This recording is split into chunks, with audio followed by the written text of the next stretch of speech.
أعظم مصيبة لكل مسلم إلى أن يرث الله الأرض ومن عليها هو فقد رسول الله صلى الله عليه وسلم.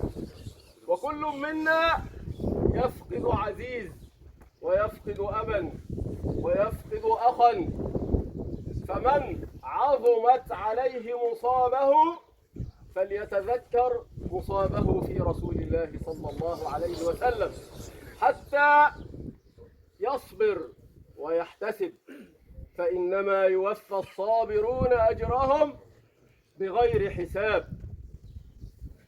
وكما علمنا رسول الله صلى الله عليه وسلم